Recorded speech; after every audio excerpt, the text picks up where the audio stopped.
Halo semuanya, masih di podcast Bincang Adi, Bincang Asik dengan Adi. Masih di segmen kesayangan kalian, aku bukan wibu. Setiap orang pasti akan menjadi wibu. Gokil. Sesuai yang kemarin di story, gue bakal ngomongin tentang musik, band di Jepangan, atau tentang perlaguan, tentang band kayak gitu. Dan kalau gue monolog gak seru sih. Dan gue kedatangan bintang tamu yang emang berkecimpung dalam-dalam banget kayak gitu. Kita sambut saja Bang Titan. Halo semuanya, kayak baru ketemu nih. Nggak, padahal udah banyak banget kita ngomong. Dan Bang Titan, kita ngomongin band nih. Halo. Kita ngomongin band, sebuah topik yang saya mungkin cukup berkecimpung di dalamnya. Kayak gitu. Cuman gue pengen tanya, lu nggak bosen ketemu sama gue, ngobrol sama gue Nggak. lagi melulu? Mau dua lagi juga nggak masalah. Dan teman-teman juga nggak bosan karena banyak penggemar tuh, Bang. Ah bohong. Pernah nggak gue ini singkat cerita nih, gue nge-storyin, Oke. yang gue storyin chat screenshot kayak gitu, terus ada yang nge-DM 5 orang, lu kenal Bang Titan Heno Moeji? Buset, gue bilang, gue langsung klaim sendiri, gue adiknya. Ini penipuan ya teman-teman. Ini penipuan, tolong jangan dipercaya. Scam ya. Kalau ada ngaku-ngaku dari Heno sama Adi, tolong langsung dilaporkan ke badan cybercrime apa sih namanya? Parah banget, langsung diklaim penipuan. Gue bilang, gue adik-adiknya Bang Titan, gue bilang kayak gitu. Jadi sekalian kan gue masukin ya, kalau bikin event lu bisa juga hubungin gue, bantuin promosi gue. Gimana sayangnya scam tuh. Heno kontaknya cuma gue. Kalau sama Adi tolong dilaporkan. gue mau jadi marketing, dia nggak mau, dia kayak gitu. Wah, gokil. Bang Titan, Oke. kita ngomongin band musik di Jepangan nih kayak gitu. Musik di Jepangan, oke. Tapi lebih ke kompleks lagi, lebih dalam lagi. Gue penasaran banget. Boleh nggak sih gue nyebut kalau misalnya kayak kita nyebut Heno Moeji yang gue tahu ya kayak gitu. Terus ada yang di era gue Faritel mungkin kayak gitu ya. Oke. Kayak teman-teman itu kita nyebutnya band di Jepangan lokal atau apa nyebutnya kalau Ya band Jepangan aja. nggak apa-apa ya? Ya nggak apa-apa. Oke. Jepangan kan sudah menunjukkan kalau itu bukan Jepang beneran. Oh, oke. Iya. Lu yang ngomong ya? Iya. Oke. Emang bukan kan? Nggak apa-apa. Nggak apa-apa, nggak Oke, masalah. so- Kayak gorengan kan bukan goreng beneran. Oh iya bener. Kalau lu bener sih kan nggak bener, Iya. gimana sih? Karena gorengan ya gorengan kayak Iya. gitu. Gue jadi bingung tuh. Emang gue suka diprotes bro kalau sampai di rumah ini beneran dibahaya, sumpah emang di rumah ini tuh. Oke, Oke, Bang Titan. Hmm. Jadi boleh gue nyebut band di Jepangan? sebut aja. Dari dulu juga kami nyebutnya begitu kok. Oke, karena gue takut salah kayak gitu. Takutnya nanti gue gue dihujat kayak gitu. Gue bilang aja nggak apa-apa, padahal orang-orang, wah ini Adi. Tai. Oke, jadi gue nggak apa-apa, nggak apa-apa ya. Gue udah nyamain persepsi dulu dan aman ya kayak gitu. Sekarang aja ada yang nyebutnya band wibu kok.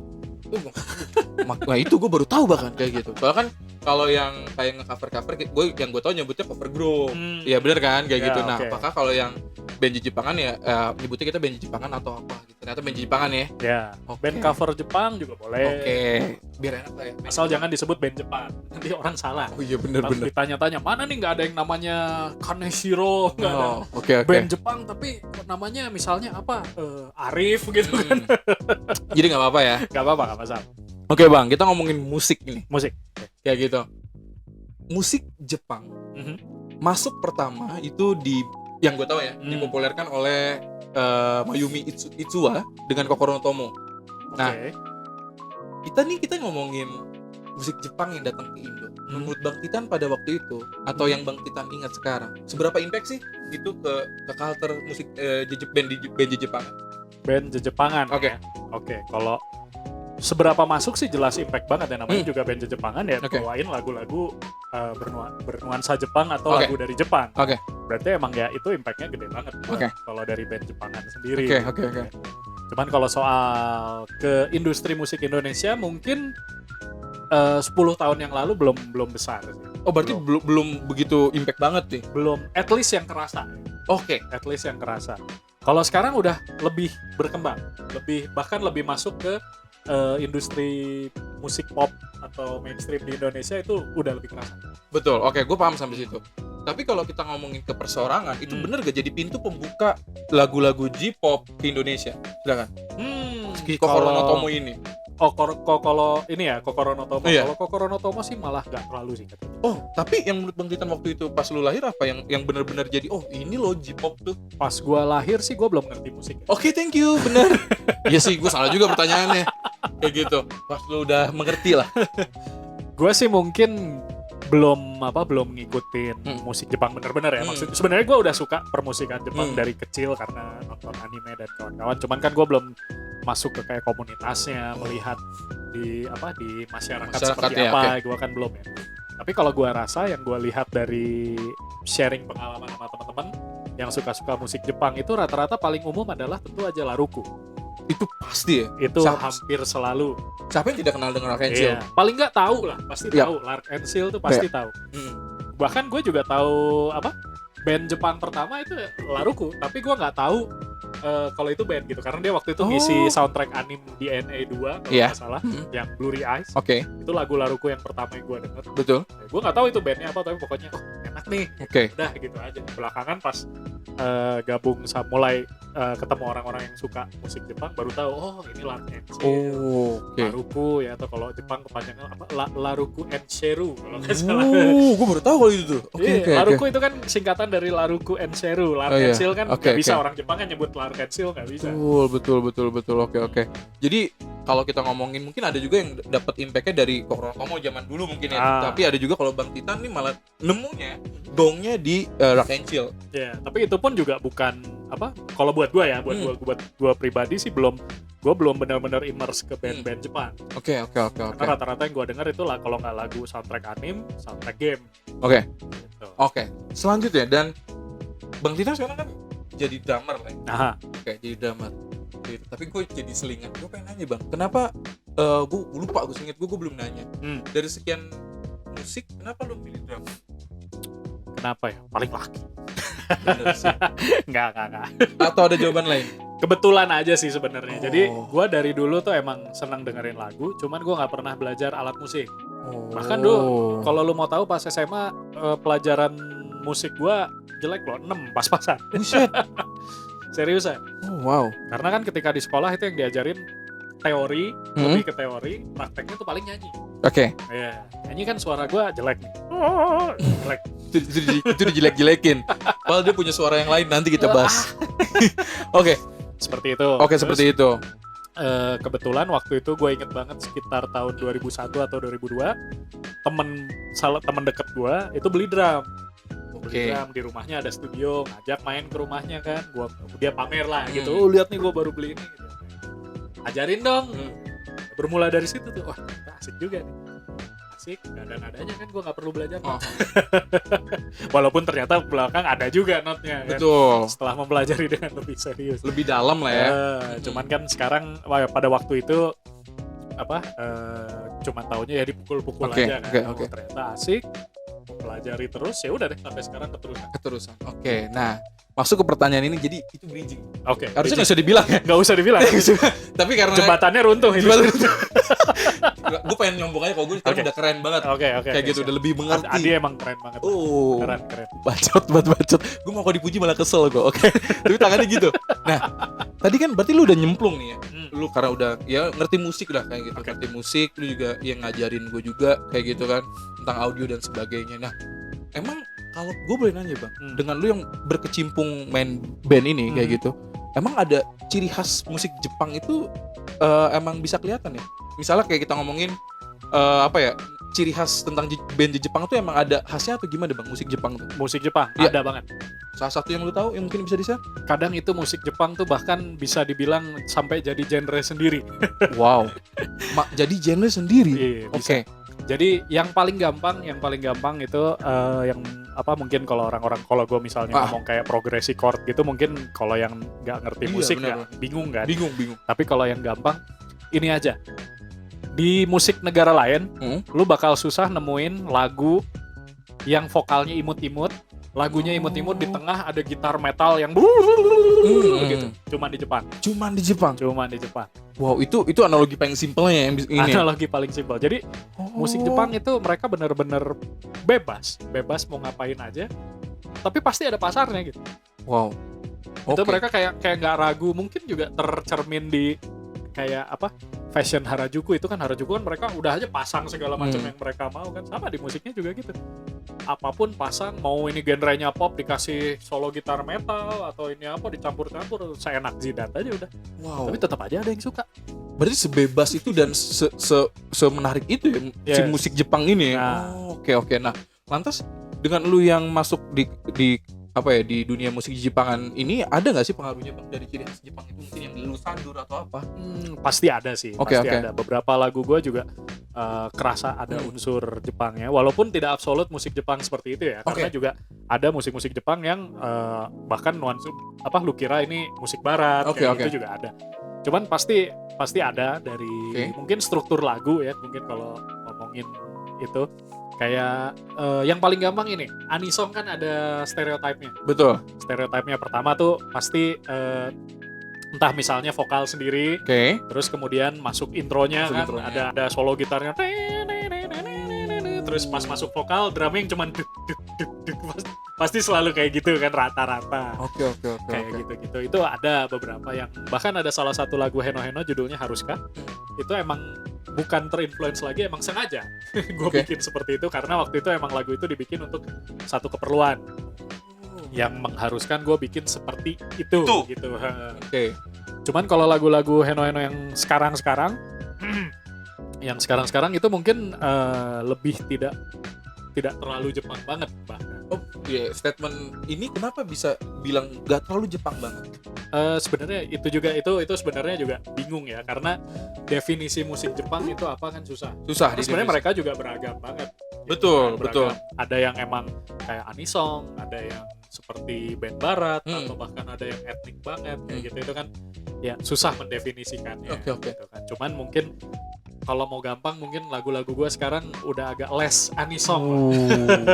Oke. Jadi berarti kalau misal tadi Bang Titan ngasih wawasan atau insight, berarti kita bisa banget ngeliat dong, oh ini anisong, ini yang jazz kayak gitu. Emang kelihatan banget ketara ya.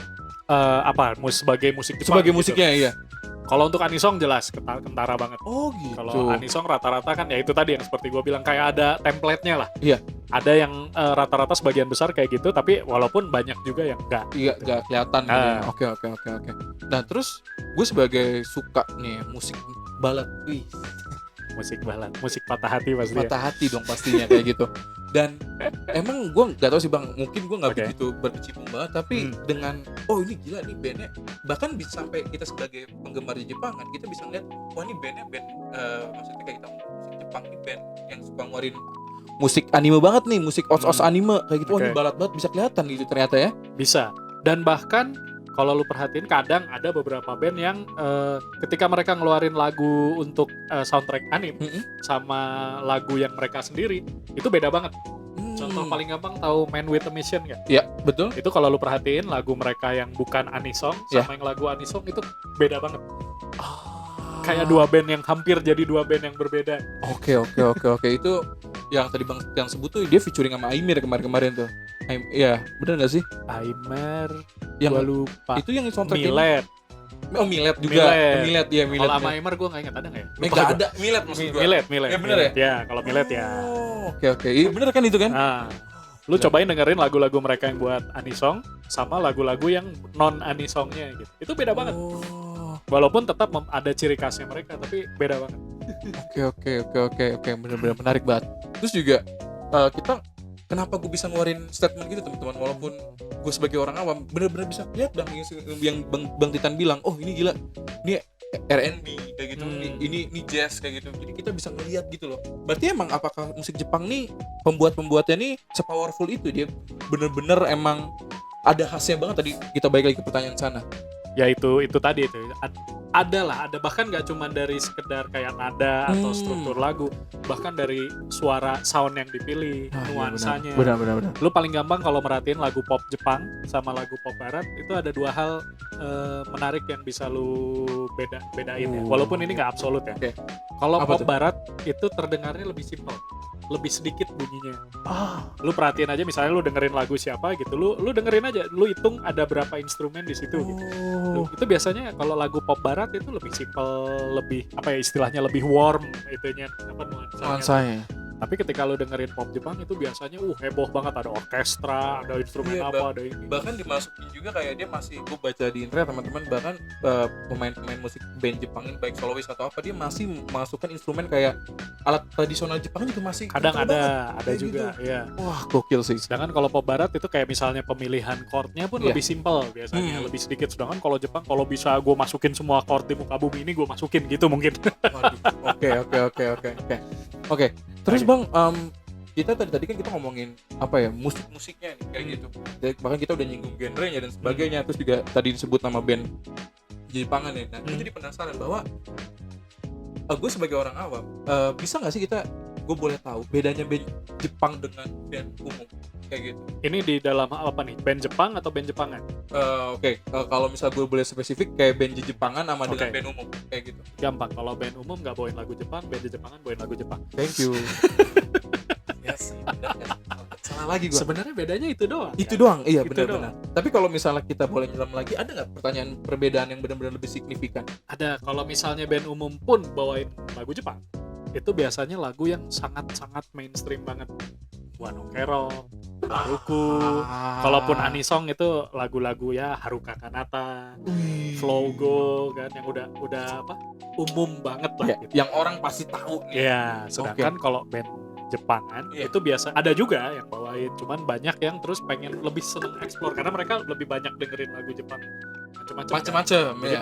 pengen bawain lagu ini, pengen bawain lagu ini. Jadi biasanya lebih aneh-aneh lah bawainnya. Oke. Kayak gitu. Lagu-lagu yang ketika lu bawain di tempat umum orang kemungkinan nggak tahu lagunya gitu. Betul. Yang benar-benar, wah ini apa, lagu apa ya? Harus Iya. searching dulu lah kayak Iya. gitu. Oke. Lantas kalau kita ngomongin tadi kan dari kita perbedaannya nih, dari mulai apa namanya, dia nggak bawain musik Jepang kayak gitu kan, terus juga ya lebih band Jepang lebih explore lah katakan, karena memang dia kecimpung di sana kan, Ya, lebih segmented lah. lebih segmented kayak gitu. Nah, kalau misalnya Bangkitan sendiri, Bangkitan sampai umur sekarang, lu kiblatnya tuh kemana? Lu macam-macam sih Oke, sebenarnya. misalnya lu nyebut, lu juga sempat cerita sama gue apa Oke. tuh ex Jepang lu udah menyukai kan, lu Kata siapa? di WhatsApp tadi jangan gitu dong ini. Ex Japan, gue kayaknya nggak pernah nyebut ex Japan. Wah, fitnah nih. Wah kacau cuy, parah cuy, gue selalu di blooming gini gue kayak gitu. Oke. Ya, Tapi seriusan gue nggak doyan ex Japan. terus apa yang di WhatsApp waktu itu? Nggak tahu apa. Anjir, apa ya, gue lupa pokoknya. Lu udah lahir di band itu nggak salah, iya nggak Oh, sih? kalau lahir ya. Iya, kayak Kalau gitu. lahir ya. Nah kan kita nyebutnya dari tadi Luck and Chill tuh semua orang pasti suka. Nah kalau lu kiblatnya kemana? Gue bahkan dulu ketika mulai mengenal band Jepangan, gue nggak terlalu suka Laruku loh.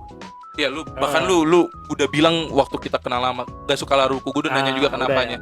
Oke, lalu lu kemana kiblatnya? Gue lebih ke lagu-lagu anisong sih sebenarnya. Oh itu. Justru jadi gue nggak ada terlalu spesifik satu band. Oh. Band yang gue suka ada banyak. Oke. Tapi kalau ditanya spesifik, gue biasanya lebih ke ya banyak sih. Maksudnya gue bukan tipe yang kalau udah suka satu ini terus gitu kan dalam musik ya. Oke. Kayak gitu. Jadi kalau dibilang gue mungkin lebih lagu-lagu ke arah lagu-lagu anisong sih. Oh, oke. Anisong tuh genre bukan sih bang? Kalau gue boleh nanya sebagai Nah, orang ini menarik ini karena ini ada yang bilang ini genre, awam. Oh, tapi kalau secara teknis sebenarnya bukan. bukan. Anisong itu kan hanya lagu yang digunakan sebagai soundtrack anime. Betul. Ya kan, bisa opening, bisa Ending. ending, bisa insert song. Iya betul. Tapi ketika dimasukkan ke genre kan salah juga karena genre itu kan apa ya, bisa dibilang ciri khas musik secara musikal kan. Betul. Tapi kan memang anisong ada stereotipnya. Yap.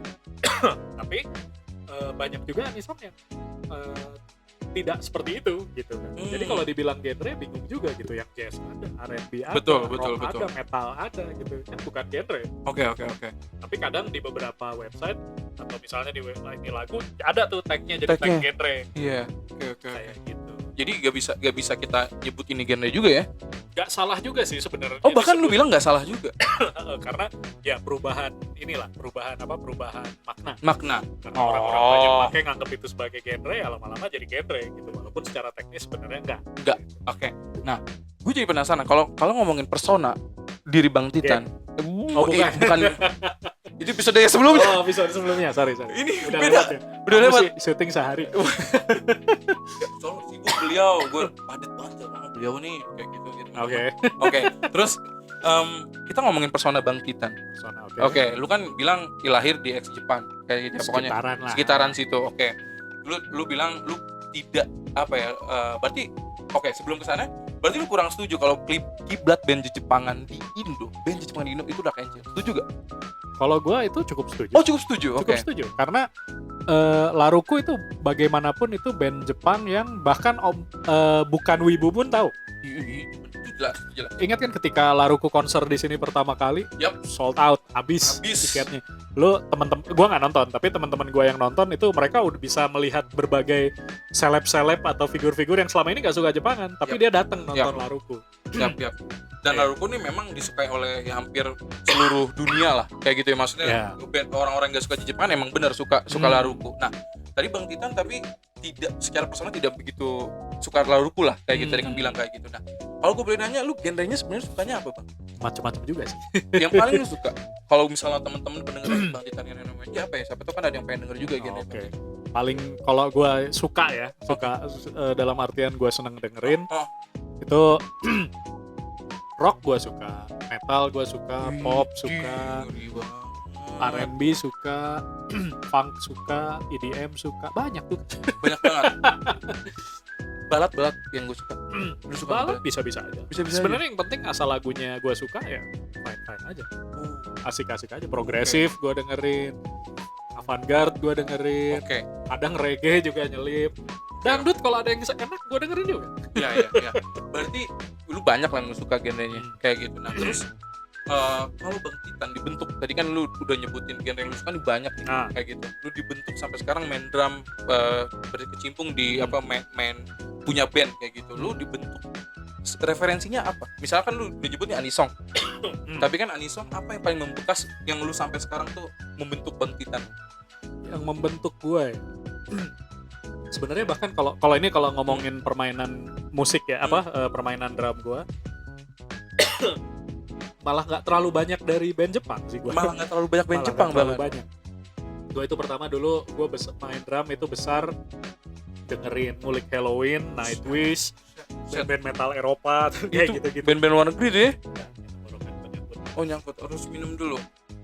Ini dibeliin Adi, Bang. Enggak. Itu Mixu boleh kalau mau masuk. Masuk aja pintu sini. Oke. Terus. Itu tadi apa namanya? Malah lebih banyak band-band luar. Band luar. Lu dibentuk dengan band-band luar kayak gitu. Nah, lalu kalau gue boleh nanya, secercah nggak tuh? Secercah gitu. Apa yang paling membekas judul Anisong? Gimana? Apa yang paling apa? Membekas sampai sekarang judul Anisong yang lu suka. Kan karena lu bilang lu selalu nyebut ya di gue tuh di Anisong sebenarnya kayak gitu. Nah, gue jadi penasaran, Anisong apa yang paling membekas? Apa ya? Tuh kan gue bilang banyak sih. Lagi-lagi satu aja. Susah boy, banyak dari dulu juga soalnya.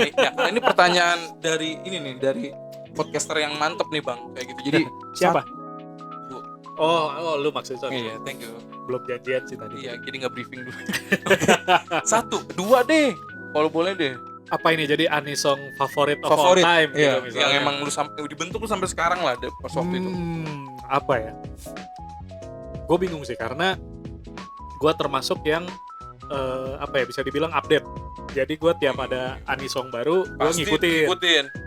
Dan selalu ada lagu baru yang bagus yang gue suka. Yang abang gitu suka kan? Kayak gitu. Iya, jadi kalau dibilang all time favorit, gue kadang bingung sih. Mungkin Time Revolution, Gundam. Itu rock loh. Itu rock kan? Itu rock gitu kan? Ya lumayan bisa. Tapi bukan itu. Kalau favorit of all time gue susah sih bilang. Gimana kalau mungkin diganti lagu Anisong yang gue lagi suka sekarang ini deh. Boleh deh, boleh. Takut diusir gue. Oke. Kalau all time favorite gue bingung. Tapi nanti ada lah gue selipin satu. Oke. Kalau yang gue lagi suka sekarang gue juga bingung sih. Tapi gue lagi seneng sama ini lagu-lagunya dari Reona. Tahu Reona? Tahu dong. Tahu ya, Reona. Cewek itu kan? Ya, betul. Karena cewek lu tahu ya. Enggak juga, itu musiknya nyentik tuh deh. Yoi. Terutama ada satu lagu judulnya Nai Nai. Dari Reona nih. Reona. Soundtrack anime Shadow House. Animenya nggak terlalu populer di sini. Gue juga nggak tahu tuh. Ya, gue malah heran kalau lu sampai tahu. Oke, terus. Gue seneng banget judulnya Nai Nai karena lagunya unik banget. Lagunya tuh jadi emang si animenya tuh nuansanya tuh kayak yang apa ya? Mungkin sejenis kayak boneka-boneka Oh, gotik-gotik Lolita gitu. astaga. Nah, Fafan. lagunya itu sangat mencerminkan animenya. Kalau lu penasaran, lu boleh coba nanti dengerin Nai Nai judulnya. Nai. Oke, boleh nanti kita Nai. tampilin di sini. Itu gue suka banget, saking sukanya bahkan gue ngajakin Heno bawain lagu itu. Serius? Iya. Wow. Dan karena lagunya unik, walaupun orang-orang nggak tahu lagunya, mereka ternyata bisa menikmati gitu dan tertarik gitu. Bahkan setelah kami bawain lagu itu, sering ada beberapa DM atau teman yang nanya, itu tadi lagu apa gitu. Dan itu udah lu bawain tuh. Udah beberapa kali gue bawain. Gokil. Itu lagunya pokoknya unik banget, gue suka banget sama lagu Oke. itu. Oke, jadi Teman-teman bisa dengerin, cobain aja. cobain aja ya. Iya, Dan benar. itu adalah lagi yang Bang Titan ikutin lah Reona ini ya. Iya, Dan gue suka benar. juga emang unik-unik Unik, lagu-lagunya. banyak lagu-lagunya yang unik kayak. Nyentrik gitu sih dia. Ya begitulah. Dimana dia kalau manggung nggak pernah ganti baju, Baju. selalu pakai jaket kulit. Jaket kulit. Iya. Oke. Mungkin dia di lemarinya ada 1000 mungkin jaket Banyak kulit ya. berbagai warna ada tuh. Oke. Nah, oke. Reona kayak gitu. Terus juga kalau Bang Titan kan tadi kan Reona ini termasuk baru kan. Kayak gitu termasuk baru lah yang Oke. sekarang. Bang Titan suka nggak sih? Karena sempat rame di yang kemarin Covid kayak gitu, City Pop. City Pop. Lu suka nggak City Pop? Gue sempat dengerin City Pop jauh sebelum City Pop populer. Wah iya, bahkan emang digadang-gadang kan City Pop emang udah populer amat, tapi baru meledak, Iya, semeledak-meledak itu- di YouTube rekomendasi di Indonesia baru sekarang. Itu gue sempat nggak ngerti sih kenapa kok bisa rame lagi gitu.